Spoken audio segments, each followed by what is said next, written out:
Hi,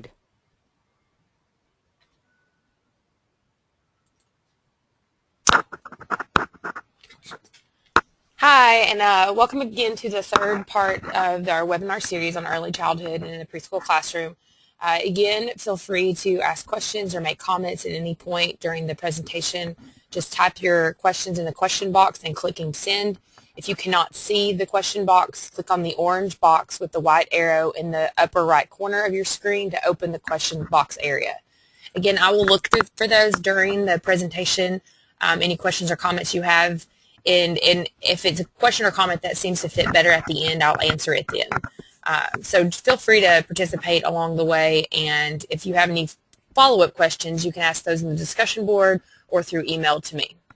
All right, so we're going to get started. This is the last part of the series, and for those who haven't participated in the other two sections, first we started talking about a lot about development and how do you identify red flags for students that may have autism.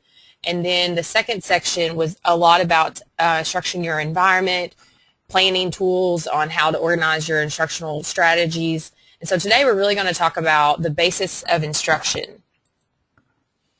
I start out with the DEC, which we know is the Division of Early Childhood, which is kind of our guiding organization in the national framework of early childhood, and the latest edition of the DEC recommended practices, which is the comprehensive kind of guide for practical application in those early intervention and early childhood special ed.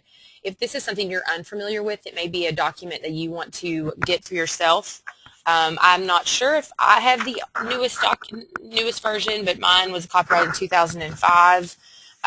But look for that, and it really helps to inform your practice. So what we're going to look through is the DEC's recommended practices for child-focused practices. This we've already talked about. So now we're going to really focus on mostly more the systematic procedures on how you can implement instruction. The next couple slides are just to look at thinking about going from the lowest to highest supports, because we're going to talk about prompting, and we talked a little bit about that last time. So if you think about it, the lowest amount of support for a student with a disability is that you're just identifying and establishing those observable and measurable goals. Then we need to move up along the spectrum of assessing for determining baseline, which is where the skill currently is, what is the child able to do for that specific goal or the behavior within that goal. And then we're going to put those curriculum modifications and adaptations. We're going to embed learning opportunities. And then if all else fails, we have to really implement explicit child-focused strategies because that child is not reaching they're not learning the skill through these other types of approaches. And of course, we're going to be collecting data on the goals and objectives to inform our decision-making on where to go next, or if we need to change our instruction because the student is not making progress. This is somewhat of a different look at that, in that we're looking at the probability of a child actually initiating the behavior. It's high on this end, which means the adults are not as involved. And as we go up and it kind of funnels in, adults become more involved in the instructional trials, and the student has less child-initiated behaviors, meaning it's much more adult control, which for some students that's not a bad thing. So if we look at the teaching strategies for students with ASD that we know are research-based, the low adult control is when we just arrange the environment, just what we would do for every other student. So it's high probability that they will have an opportunity for a child initiated. It doesn't mean that they'll have the motivation to engage in a child initiated behavior. Moving up, child preferences, structuring activities, visual strategies, which we talked a lot about in the last webinar. Reinforcement strategies. We're not going to get into that in depth, but we'll talk about what it means to have basic positive reinforcement. Naturalistic teaching strategies, which include incidental teaching, and that's one that we'll really focus on, and you saw video of in the webinar videos.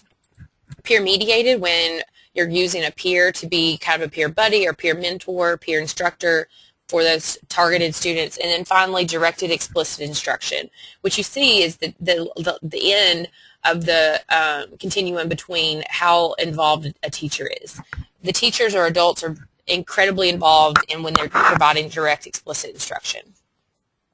All right, so here's our agenda for today. We're going to talk about the most basic form of instruction, really basics on prompting, and then really go into how do we use prompting to provide errorless learning for students with ASD, and finally looking at kind of differences in providing instruction in a decontextualized way, which would be that explicit direct instruction, to a contextualized way where we're embedding it maybe in work time or in a small group or large group. All instruction, even if I was teaching physics, if I was teaching how to ride a bike, anything I am providing instruction for, there's a direction that's given, the child responds, and then there's a third prong that sometimes is left out in an adult consequence. You, as an adult, will need to be responding to whatever the child's behavior was, whether it was correct, an error, or they needed more information. So this is the basis of all instruction. So we'll look at some examples. For example, when a kid's given a worksheet and they're told match spelling word to the plural form, this is for an older student, of course. The child circles each word with different colors and then colors the page. The teacher responds, Tom, make sure you read the directions. You need to draw a line between the matches because Tom, the child, circled the words. So this would be considered an error correction. I'm giving them information that they did the problem incorrectly, and then I'm going to help them complete it. Another form of an error correction would be that I don't respond that they did it incorrectly. I present the instructions again, and I make sure that they get the correct response. So I give a prompt, which we'll talk about in a bit. So teacher says, touch your nose. Child touches their nose. Teacher gives Tom a high five. So this is a form of positive praise or reinforcement. It's not the best kind. We'll talk about why, because you need to give behavior-specific praise, much like the last example. Because the teacher says, class stand up, child, which is the target student, maybe they're learning to follow that one-step command. Then when they stand up, teacher says, great job standing up to Tom. So basic instruction in the very most basic part, the form just has three parts. Students can make mistakes. And we know that most students learn from their mistakes.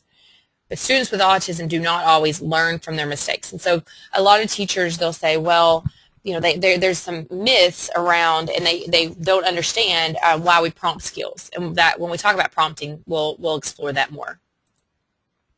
Students with autism may actually embed their mistakes because what they do is that if I taught them, going back to the example of touch your nose, if I taught them to say, if I said touch your nose, and every time before they touch their nose, they touch their elbow, or they touch their cheek, or they touch their toe, somewhere they had responded that way and been reinforced for it on accident. An adult had made a mistake, or no one ever blocked their response and prompted them with the correct response. So now what they've done, they've created what we call a behavior chain. So if I say touch your nose or stand up or some other direction, they do something before it because they think that's part of the correct response, and no one has stopped them. And so it may be that it looks like a lot of teachers will say, well, he has OCD. He has to touch his paper 5 times before he does this. It may be because that was built in as what he thought was the appropriate response for the target behavior. So we really have to be careful that some students with autism, not all, but some students with autism will build in those mistakes into their correct responses in the form of behavior chain. So that's why we need to really think about exploring errorless learning.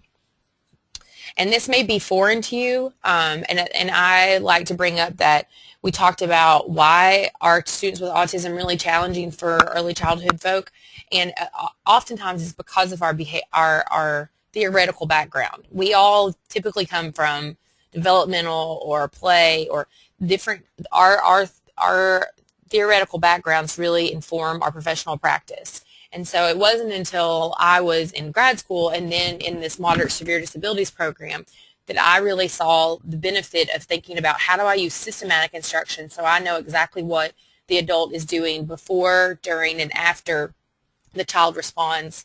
And that with that, it's important to think, how can I make this experience where the student is not having failure and they're not making mistakes, but they're still learning. And it gets a kind of hairy, and people are like, oh, that doesn't sound normal, and it's not a way you teach a kid.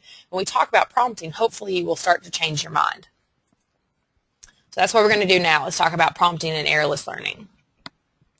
And I like to put these out there when I do trainings. Because really we think about prompting as, oh, we're helping them too much. But it's more than that, because what we are then in control of their instruction and their learning, and we can take away those prompts. So there's some things in our lives, if we had not been prompted, we probably would have been physically injured. Not to say that these are preschool skills, but crossing the street is. If we just wanted a student, we expected a student to know how to cross the street just because they've seen other kids do it, that would be a complete error. We have certain things that we really want 100%, they have to have 100% accuracy with. Why don't we want them to have close to 100% accuracy with identifying numbers or identifying letters? Those are important skills. So if we prompt those skills and then fade our prompts, it's now part of that student's repertoire of skills. They are able to demonstrate those skills. So that's kind of why I think prompting to teach a new skill is important. If it's a new skill and I have no exposure, and especially if I have autism, I struggle to respond through observational learning, I need you to show me how to do it. I need you to do it for me, and then I can repeat your behaviors. Then you, as the adult, can fade out your help, and now I'm independent with that skill. And some people don't see it that way, because you constantly, oh, he knows how to do that. Well, some days he may still need a little help. So there are myths that surrounding prompting or errorless learning. They think that it's just memorization, and it kind of is. But if we think about how we learned most of the stuff we learned, it was through memorization. And if I have significant disabilities, or if I just have autism, making those connections is not going to be the first step in teaching me. Looking for me to make a connection outside of the straight core content is going to be a challenge. Not to say that it's not an expectation, but that you need to start with just learning the core content, knowing what the definition is, knowing what the answer is. And then if I have that, I can start to make those connections. So for some students, I really need you to help me make certain skills errorless, that I learn it and I can then do it and maintain that skill without your help. But initially, your prompting is going to make a huge difference in how quickly I can learn it. And this could be a question that, as you're thinking about it, you could send a comment in the question section. I'm not going to discuss this specific question. So a prompt, this is kind of the fancy word, but really it's just that if I ask you to do something and I do something before you respond to help you get the right answer, that's considered a prompt. I could prompt you to, get in line. I could prompt you to zip up your pants. I could prompt you to give me the capital of Kentucky. There's lots and lots of ways to prompt. So some of the examples are verbal prompts. A verbal prompt would be, if it was, let's go back to that. And it's not something kids in preschool really learn, but there are things like what's your name even? If a kid's unresponsive to answering that, or where do you live, or what's your address, and I could give them that answer with verbal prompt. All it is then they give me echolalia that we talked about. Echolalia meaning that parrot speech. They're going to respond exactly what I said. Some students, verbal prompting, for example, going back to the Frankfurt, it really hit home that I'm in classrooms a lot, and teachers do this. They do not realize how silly they sound, and I probably did it when I was teaching, and I hope when I go back to the classroom I will never do this again, where you say, okay, what's the capital of Frankfurt, or excuse me, what's the capital of Kentucky? And you give a pause, which is good instruction, and then the student doesn't respond. So then you say, oh, you know this, what's the capital of Kentucky? It's and still no response. Do you think the student actually knows the answer at this point? No. The student clearly does not know the answer. Even if another student just answered the question, that student that you're targeting, let's say his name's Tom, Tom does not know the answer. But you continue. And then Tom is now trying to get the right answer. He's going, Florida, Friday, and just spitting out anything he knows that starts with a F sound. Then he gets Franklin, and you go, oh, you're so close. It's Frank. He still clearly does not know the answer. So all you've done with that kind of prompt, without a prompt, is made him look kind of like a fool in front of his peers, and not giving him opportunities to practice and learn that what's the capital of Kentucky? Frankfurt. He says it back, you reinforce him. So he's getting attention from you, he's getting positive praise from you, he's getting that reinforcement that by the definition will increase his likelihood of answering that question correctly the next time. So that's a verbal prompt, is when I give you the answer to my question. Gestural prompt, you can't see me, but it's just pointing to, if I say it's time to line up and I point towards the door, or I give kind of a gestural, oh, you need to pick that up, and I point to the item they need to pick up. A physical prompt can have two levels. You can have a partial physical and a full physical. With a partial physical, what I'm going to do is maybe just give you a little touch on your elbow or on your shoulder or somewhere on your body. I'm just going to gently touch to give you a reminder that you're supposed to do something. So if the task or direction is take a drink and you're learning to use two hands, that the student who doesn't respond, I may tap their elbows to remind them that they're physically supposed to do something. A full physical would be, if I said take a drink, I would hand over hand help them to take the drink. So that's a much more intrusive prompt. Sometimes, though, that will be the prompt that you would need to use. And we'll talk about kind of how you determine that, and then how do you go up or down the levels of intrusiveness with prompting. Modeling is exactly what it sounds like. You're just going to show them what to do. So take a drink, you would take a drink, and then they would hopefully be able to model that. For students, though, when we talked about one of the deficit areas, there's some issues with being able to imitate others or do gross motor imitation. So if a student has poor imitation skills, this is going to be something that a prompt level they're going to struggle to respond to. That you may then still need to have a physical prompt or a visual prompt for them to know what it looks like to take a drink. A visual prompt would be within take a drink would be a picture of someone taking a drink. Or you could have it, even some visual prompts are in the form of video prompting, which is a little higher level instructional strategy. But in general, a visual prompt would be all of those things we talked about last webinar, all those visuals. A positional prompt is one that's not used as much, but what you do is that, let's say you're putting out some things for them to identify, and you say, oh, touch cup. The cup would be placed closer to them and then be faded out. And so you positionally put it in a place that would make sense for that student to pick that item. And so that one is an instructional prompt that a lot of people use but don't fade well, or they don't understand that it is a type of a prompt. So maybe something that you aren't ready to try out.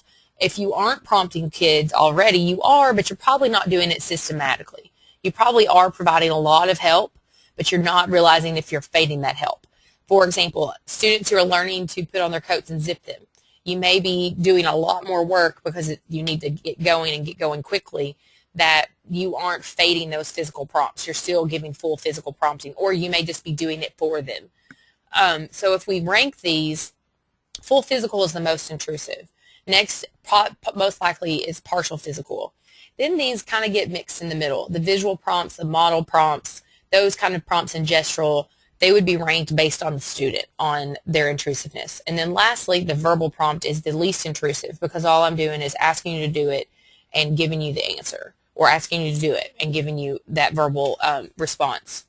So there are lots of instructional strategies that are called response prompting strategies, and it tells us how and when to use these prompts, such as system of least prompts or most to least prompting, systematic simultaneous prompting, and constant and progressive time delay.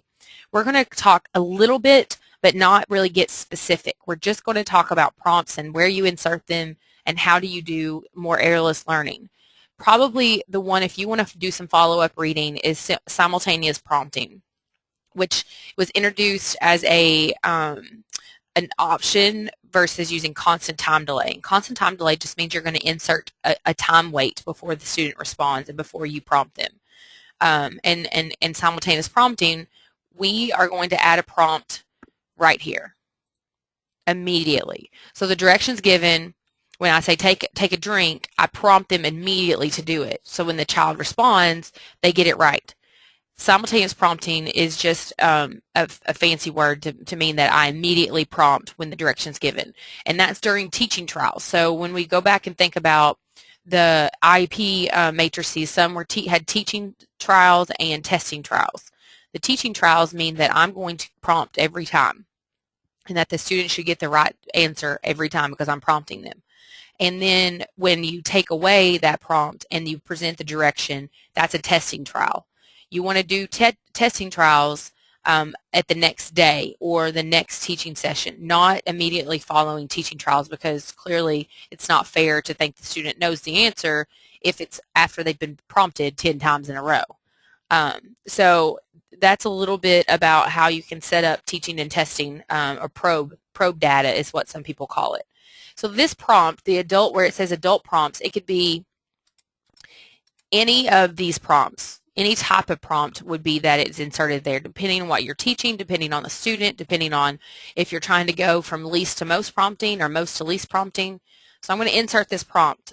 And when it's the prompt that gets the right answer, it's called the controlling prompt. And you may hear that from people who come in and consult or from literature you read, but that's the controlling prompt, is the prompt that gets the right answer. So some errorless learning tips include when you are going to be providing this type of one-on-one instruction, or even if it's embedded and you're doing it very errorlessly, you need to make sure you have all your materials ready and available. So that's instructional material. So if it's a cup, you need to have the cup available. You don't need to be scrounging around and trying to find it. And then reinforcement, which we'll talk about. If you're using tangibles or edibles for that student, or a token board with tokens, you have to have all of those materials with you.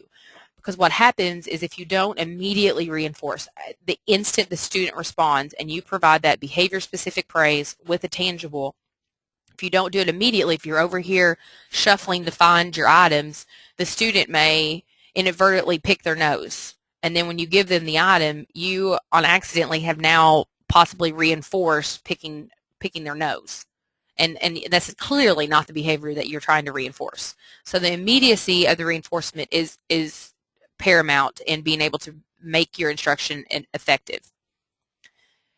If you take nothing from the webinar except this one bullet point, this one is huge. When I go into both homes and schools, and this is very hard, but it's very important. And so if I tell you to line up, and I say, Tom, it's time to line up, I say it one time. I do not say it more than once. And so when I say it, I follow through. And the follow through is a prompt. And so if the student, if I say, Tom, line up, and Tom does not initiate the behavior, then I'm in proximity of Tom. I make sure that I then prompt Tom to line up. I may give him the verbal again, just to him this time. So I'm now close to him, and hopefully I'm close to him beforehand. But if not, I'm saying, Tom, line up, and I prompt him, whatever the prompt should be to get him to the line. If I'm doing system release prompts, I would start with a gesture. If I'm doing, if I know the controlling prompt for Tom to line up is a model, or if I know it's a physical prompt, then that's what I jump to. All right, I'm going to take a break because someone has posted a question. They say, is anyone else having in and out audio problems? I'm doing this from my phone with headphones for the first time, so I don't know if it's my phone or your audio. Is there anyone else using their phone? If so, just chime in. I'm going to keep going, and if I'll ask our program person, our web manager, if there's anything that she knows. All right. Sorry that's happening, Allie. So back to the webinar, when you present the instruction one time, then that student understands that there's follow through. So it's the whole thing is if you give them an inch, they take a mile, right? So students who you say, Tom, line up, Tom's still playing with blocks. Tom's behavior is now getting to escape. He's escaping because he is able to continue playing with the blocks because you are not there, or an adult is not there to tell him, to be able to prompt him to do the action. And if you wait and he's allowed to continue playing with blocks, then the next time, what do you think Tom's going to do? He's going to sit there, he's going to play with some blocks. So presenting the instruction one time, not repeating it, is very important because you are then able to be in control, follow through, and reinforce them, which will increase the likelihood of that behavior happening again. And this is, you don't want to, unless you are using Airless Learning 100%, you do want to provide that short wait time. So this is just going through what I talked about before, the difference in the two response prompting. You're still going to prompt a student to get the right answer. One is much more complicated as the teacher. So if you're unfamiliar with using prompting and any type of Airless Learning, I would promote starting with that simultaneous prompting, where you give the prompt immediately following your instruction, and then you probe or test for your data collection. More tips. I've said this more than once, and when we go through reinforcement, I'll say it again, but that's why it's bold as well. It is really important that you provide that consequence immediately following the student behavior. And you can have it in the form of, specific behavior-specific praise, which a lot of time in literature will be referred to as BSP. You can use that with a tangible or with an edible or a high five example. The reason we pair those two is because then I can fade out the more tangible item. I can just have praise. And some students, though, are not motivated by praise. They need something else. And a lot of times students with autism, because when we harken back all the way to the first webinar talking about theory of mind, if I don't see the world from your point of view and you just are praising me all the time, I'm not getting out of it as much as other kids would. I need to have something else, like some other part of a dangling carrot. I need to have the iPod there. I need to have access to Legos. I need to have a pencil to stare at. I need whatever that student finds as a preferred item or activity, that might need to be part of what they're provided as a consequence. And that's important to know too, is we're not going to get into how do you choose preferred items, how do you how do you research and just determine, because there are systematic procedures to follow for finding those preferred items that could possibly be reinforcing. But knowing that that item is not available. So if you're using mini M&Ms and you've cut them in half, that student does not receive mini M&Ms or M&Ms outside of those behaviors. So they're not just given free access, because then you get satiated, you're tired of them, and they're not powerful. They're not changing behavior. You want to provide a pause before the next trial. That can give you an opportunity to be able to take data and also prepare your materials for the next trial. So this is really working one-on-one with a student, which we'll talk about is that direct explicit instruction. I'm kind of reviewing discrete trial training. I don't want to call it discrete trial training, because I'm just trying to get you to start thinking about using prompting and teaching some things errorlessly, if they're embedded or if they're with a kid pulled out one-on-one or two-on-one with an adult. You do want to have as fast a pace of instruction as possible, but that's with anything. You do not want downtime in your classroom. If there is downtime where a kid is just wandering around, there's no activity to be engaged in, there's no expectations, you got to change your schedule. You got to figure that out. And then we talked about fading those supports with visuals last webinar. But when you put anything into an instructional procedure, so if you add a prompt in and you add reinforcement, you have to fade those, because our whole goal is to have that student be very independent. And if they are then dependent to perform that behavior by getting access to that M&M every single time, even when they get the skill to be mastered, it's not going to work. So there really is a science behind giving that one-to-one reinforcement for new skills, what we call continuous reinforcement in acquisition. Acquisition is when you're learning a brand new skill. And then as you move through acquisition, you become fluent, and then you go into maintenance. So when you're at fluency, that means you kind of have it mastered. And at that point, the reinforcement should go into intermittent, meaning ever so often. You can think about it as one-to-one is putting your money into a quarter machine. Almost every single time, there may be a fluke, but almost 100% of the time you put a quarter in, you're going to get something out of the quarter machine. Now, more like 50-cent machines. But the intermittent is more like going to a slot machine. You hit the button, or you pull the handle, or whatever you do, and every so often you'll win. But that is more reinforcing, is intermittent. But for a new skill, to learn the skill, you really have to have something that's helping to control the skill, and for that student to learn it. So examples of prompts: you place a demand for a child to move to an area, you use a gestural prompt. You expect a student to label a color, and you provide the verbal label for them. These are just very simple examples. I'm sure you have a lot of examples from your own classrooms, and you probably prompt a lot, but what you don't do is probably systematically fade your prompts, because we know that overall we're thinking about those kids even when they come in our program at 3. If they transition from First Steps, those 3-year-olds, we think of them at 21 or them at 18. We look at their long-term outcomes, or we should, and think about what can I do now in their class, in their lives, academically, adaptively, all these different developmental areas. What can I do to get them to be the most independent person they can be? So we want to fade those prompts quickly so they don't become dependent on prompts. I've seen high schoolers who have always had hand-over-hand prompting to do any type of written work, and so they'll sit and they'll have their hand at the ready position, meaning they're holding the pencil near the paper, but just kind of hovering over the paper, waiting for a teacher or a para or an adult to come and prompt them. And they'll sit there. One student I saw, he literally sat for like 5 minutes, to a point he had to hold his arm up with his other hand, waiting to be prompted. So he was so prompt dependent and so dependent on adults for a very simple task that he could probably have learned in preschool, if not in very early primary.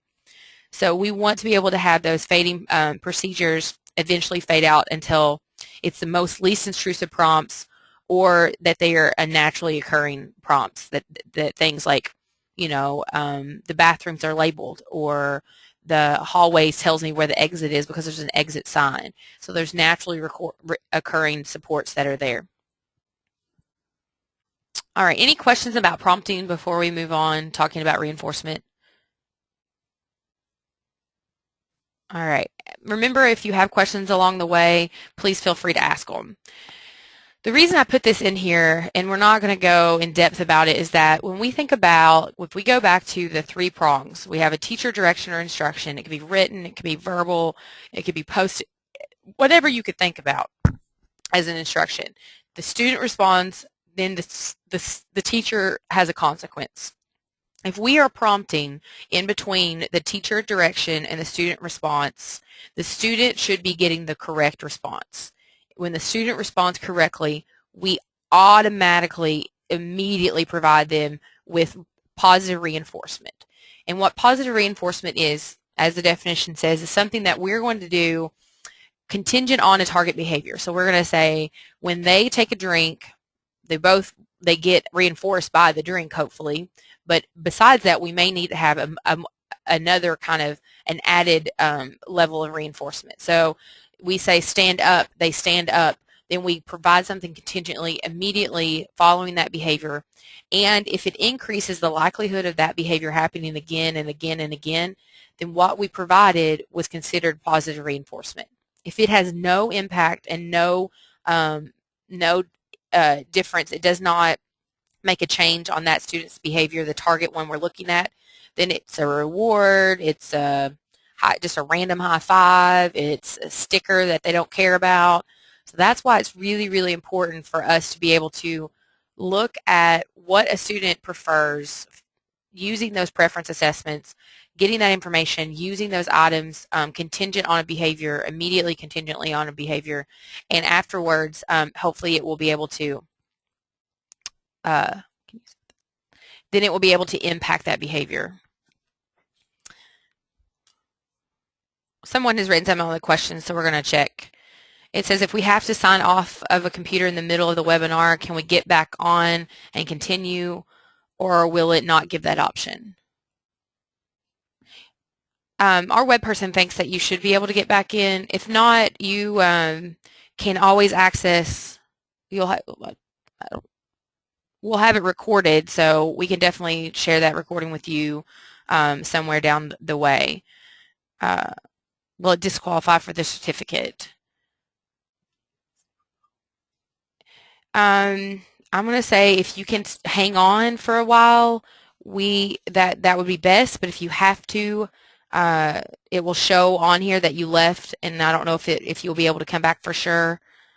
So I would say take your best guess on if you can hang out and stay on this computer, and if not, hopefully you will be able to get back on. But it will show you then that you didn't complete the whole webinar. So, sorry, Ashley. Here's an example of using positive reinforcement. Student raises their hand to be called on without talking. The teacher provides him with behavior-specific praise. Nice job raising your hand. Or example, you raise your hand so quietly and provides a small piece of candy. Next large group, the student quietly raises his hand again. So what that means is that the student's target behavior was raising their hand and waiting to be called on quietly. Most likely they weren't doing this before, so that's why it's the target behavior. We're teaching them that skill.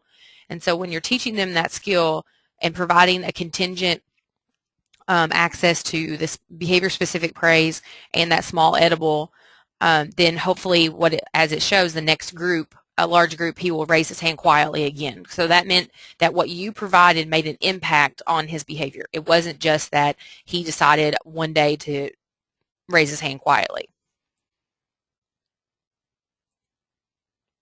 And we want to always, I've said this multiple times, but pairing the behavior-specific praise when you provide tangible reinforcement, and then because then we can fade out that tangible reinforcement, and hopefully the behavior will be maintained just by the positive praise. And that's not just good job. We want to always try to have behavior-specific positive praise.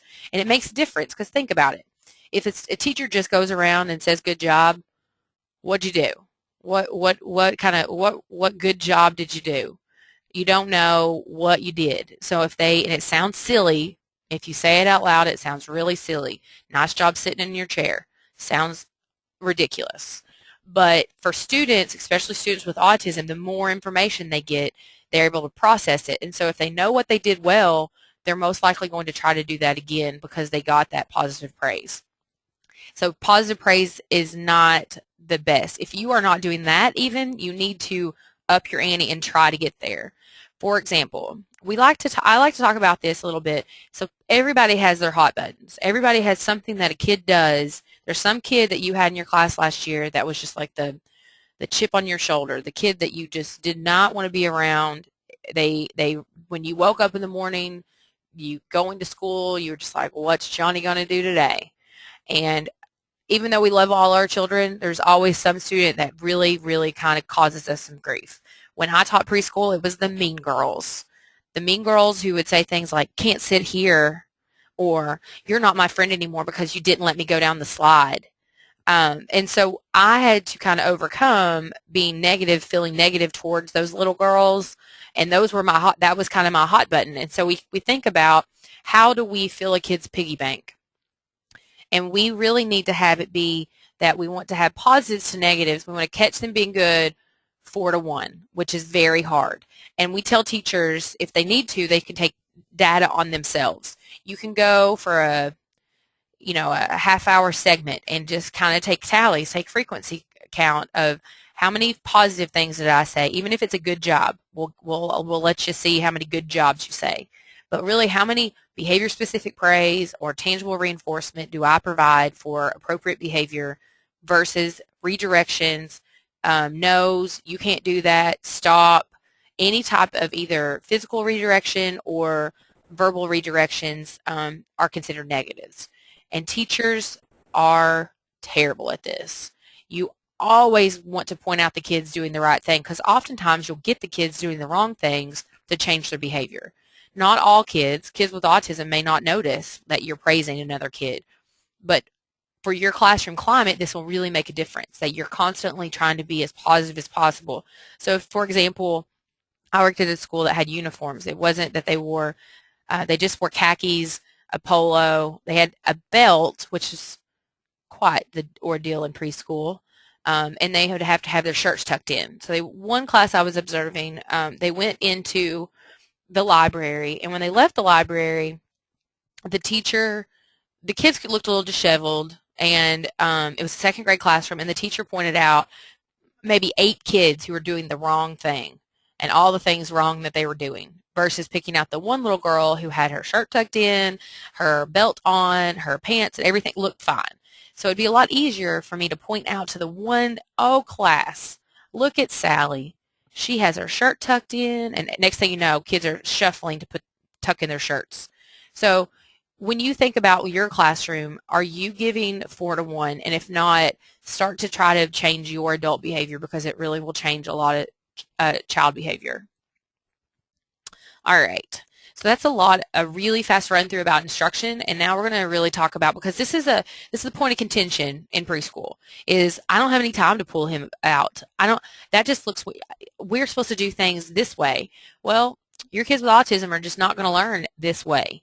So we're going to talk about how do you choose when to really give explicit child-focused strategies versus embedded, more naturalistic instructional strategies. So here's kind of the pros and cons of them. We know that explicit child-focused are more adult-directed and controlled. I'm going to get the materials. I'm going to be the one that's leading the instruction. You're kind of just sitting there and responding. But I'm able to give you multiple opportunities to respond, which we know is a very, very strong skill for a student's learning. We should give all our students multiple opportunities to respond all day long. But then on the back side of that, it's more difficult for programming for generalization. And generalization is when a student's able to perform a skill under different settings, meaning in different locations, with a variety of materials. If I say take a drink, you don't have the same cup every time. You have different cups, different sizes of cups, different colors of cups. And then also under the conditions of different adults. So if your paraprofessional presents the instruction, you also present the instruction, they're able to respond to both of you. This seems crazy that we have to do this, but for students with autism, this is a huge issue. I know students teachers who said, well, we taught them to do this here, but then they go on a field trip and they can't go to the bathroom because they weren't taught on any other toilet besides the one in the preschool classroom. And so we have to really program and promote generalization through our systematic instruction and our planful instruction. And then really this is the bottom line. We'll go through the reviewing for making that decision. But when a student's not getting it, meaning they're not learning, they're not making progress with the skill through other levels of support. So those other levels are those adaptions and modifications, curriculum modifications. We move up to more naturalistic embedded strategies. And then they're happening all day long. They're getting less trials, but they're constantly getting exposure to those skills, and they have these natural reinforcers. If they are not learning the skill, and it's a skill they need, we have to work on it and find a time to teach them.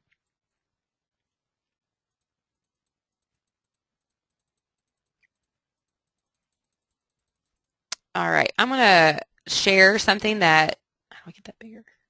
That someone gave a little story, and they said, when I first started teaching, I put neon colored sticky dots in different random places in the room.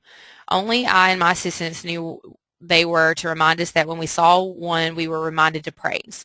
When I felt like I was getting negative and praising less, I would put about 15 pennies in my pocket and move one penny to the opposite pocket when I praised. I would give myself a time limit to move all the pennies and start over again. Janet, that's a great strategy. And we use oftentimes a motivator, which I shared in the last webinar, is a vibrating timer. And so if you can set it on intervals, and they'll just vibrate in your pocket. So every 2 minutes, you got to look up and find a kid doing something well, and give them that behavior-specific praise. So giving yourself some conscious reminders, putting a Post-it, we made for one of the training site classrooms we were in, the preschools, we posted all over their school signs about behavior-specific praise. So there was a symbol that reminded teachers to do it, and and hopefully that really increased the likelihood that they were also going to engage in that. All right, so talking about those embedded learning strategies, and I'm not going to go through the details of this, but I really wanted to point out that if you aren't familiar with Building Blocks, which is a book by Susan Sandel and Eileen Schwartz, I was really fortunate that they were my graduate advisors and professors at the school that I was in. But if you, as a preschool teacher, if I had had this book, even if I knew nothing about behavior and I didn't come from a behavioral background, it would be very, very, very helpful. It made me understand that there was more to instruction than good large group and small group. There was more to instruction than just playing with a kid in a work time, that I really needed to be able to identify their needs, their individual needs, and create and structure instruction, and they told me how. They told me how to do those child-focused instructional strategies in a really teacher-friendly way. So this is how they break down an embedded learning opportunity, which is basically the same thing as doing like you could say, oh, I'm doing instill teaching, or I'm doing pivotal response. You have all these things that are really related, very connected, but they may have one element, one step that's different. So these are just the steps for their embedded learning opportunity, which these didn't correspond exactly with the one that I put on the video, but I just wanted to show you how that teacher clearly had a plan. When she was playing with those kids in the block area, she was working on a specific target. And that's when we talked about using the IEP matrices or the zone matrix, that when I'm in that area working with students, I have a specific thing I'm teaching them that day. So I don't have to pull something out of my pocket and think, okay, so stay in the blocks, what can we work on? I have it written down, and I know exactly what all the students need to work on for those state and state kind of standards, and then also what does that Tom need to work on, because Tom has an IEP. So Tom, I can maybe embed his IEP instruction by clarifying this learning objective and determining the criterion. I can move into teaching him in that area. So using that activity matrix to determine when and where I'm going to teach Tom. Instill teaching is very similar. It has critical components. It's just that the one distinguishing feature is that interventions are child initiated. So if I am in the classroom and I see Tom going to reach for a shelf and he's reaching for this box of Legos, I know that Tom is interested in the Legos. So now what skills can I embed? I can embed color ID. I can embed prepositions. I could embed following one-step directions. I can embed numeracy, counting 1 to 1. I could embed opposites. There's a lot of preschool kind of skills that I could take and try to embed for Tom. So these are the critical components of incidental teaching, and they're very similar to any embedded type of learning opportunity. That the only thing different is that we always want it to be based on child initiations. We may set up the environment with stuff, really salt is what we salt the environment with things that Tom is really into. We know Tom loves trains. There are trains now in every work area because we want Tom to be initiating something. So students who don't really initiate, you have to be very mindful that even if they look towards something, we may want to count that as initiation. So then I prompt you to do something, you respond, and then I'm going to continue to give you prompts and cues to get the answers. And we're playing, but my play has a purpose. When I worked with a student in grad school, I took he was going from an IFSP doing home services into preschool when I was leaving. So what I did was I took all of his current IFSP goals and broke those down into ELOs at a glance, which is a form and a document that they use in the building blocks. And so Gavin was the little boy that I worked with, and I thought, where could he learn this? So where could he practice joining his peers in play and maintaining play with them for 10 minutes or more in cooperative play activities? And he has to do it in 4 different areas. And so I had to think, where's he going to do that? Well, he's going to do it in free choice at the table game, which is one of the centers they had. They would play like Hungry Hungry Hippo and Don't Break the Ice and the pirate one where he pops out, where you pull out the swords, and anything that you had to take turns in, because that's really what we are working on. So what are you going to do? What's the teacher going to do? What are you going to say? What's the teacher going to say? So that's the you in that statement. And so you're really planning it out for that teacher. And this is a lot of information, but for a new paraprofessional, think about how valuable this would be if you're trying to teach. Soon this would become not a skill and acquisition for that para, but now it's a skill and fluency that they're able to do it with Gavin or any other student that needs this kind of a behavior that they're learning. These are identified as the ways that you choose critical criteria to review to use those explicit child focus. So we kind of did a flip-flop. I discussed what explicit child focus instruction may look like, and then we talked about more embedded, but now we're kind of going back to thinking, because now you know those 2 types. Well, if a student isn't getting it, but these are critical ways that they laid out in the DEC recommended practices for determining what child you use more child focused with. So their objective needs to be unique, that other children in the classroom are not learning this concept. So if you have 2 kids who are working on prepositions, why not do a small group with just 2 students? You may pull them out and do trial with them and trial with them back and forth, or you could do a small group and do individual unique trials as well.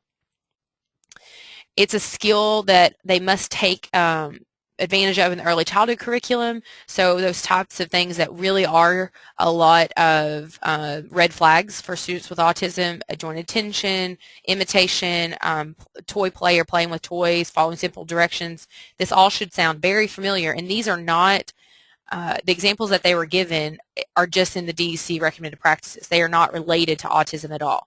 So thinking about that, working with our students with autism, we really know that these are skills they're not going to pick up just by being in the classroom. So these are skills that they really will need you to teach them explicitly. That it's a preschool survival skill, and meaning that I am needing to be able to zip and unzip my backpack, hang it up, go to the bathroom, drink from, open my straw, open my milk, any type of things that when I leave preschool, I can survive on my own in kindergarten. I don't need as much support as if I don't have these skills. So that you see how it's getting to be that you could really see that students with autism will need that extra support and focus and being able to teach these things in a very explicit, direct way. And then the child is making very slow progress. So you've used adaptations and modifications. You've used those embedded learning opportunities. You've really kind of extinguished all the things you do with other students, and it's not working. Student is still making very slow progress. You are tracking that data, you're graphing it, you know what's happening, and they're not making progress. You need to move up and use those explicit child-focused strategies. So here are some resources, and here's the building blocks reference, but this also, one of the additional supplemental readings that I gave you just for your, to have and to review was an article that was based on based on the building blocks, that is teacher friendly and kind of breaks it down. It's not the entire book. I would still suggest you getting the entire book if you're interested. But one last thing, and then I'll take some questions. When you are doing these child-focused, I know that one question that always comes up when I share this kind of information is when would I do that? Well, the way I would structure it if I were a teacher would be that a student could have it where we talked about having a work break. A student who is not successful working in work areas during center time, it could be that they have a rotating schedule of adults, and an adult is working with them at a table, and then they go and have a break, and then they do a lot of table work during center time as well as doing centers, or you pull them slightly away from the center, but they're still, maybe you're doing slightly embedded, but you're doing just that one-on-one discrete work, making sure you have a lot of reinforcement, that you have even a box that has Tom's name on it, that is his preferred items that could possibly work as reinforcers, giving him choice to select those. So in general, you want to find a time. You can't do it during large group unless perhaps that student, as we were talking about, can only stay at large group at circle time for 2 minutes. Well, they go for 2 minutes, then they go and maybe have a break, and then they transition to the table and work for a little bit with an adult in the classroom, come back to circle. So that you have to think of a student, if they need this type of support, their schedule can look a little differently. It doesn't have to be exactly the same. You have adult support, so how do you use that adult support to its maximum capacity? So if you have any questions, we have about 5-6 minutes left of our webinar time. I have posted, and remember to go and check out the discussion board. There is a video, again, you should watch the video. It says discussion board video. Watch that video first, then click on the discussion board, and you can find the discussion board question there.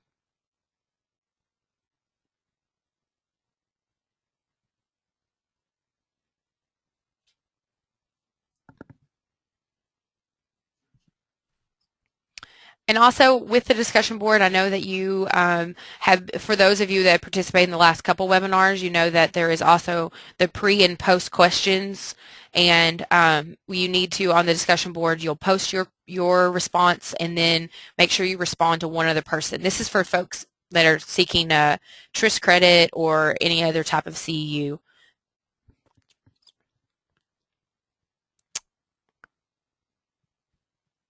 All right, I don't see any questions. If you want, you can always ask those questions in the discussion board. I've really enjoyed our discussion board conversations, and feel free that if you want to go back and reflect on those, that you can email me, and we'll continue to have that conversation. But in general, it's been really rewarding to have people engaged and talking to each other about this kind of content, and really being interested in what they can do for their classrooms. So I appreciate your involvement and your attention and attendance to this webinar series.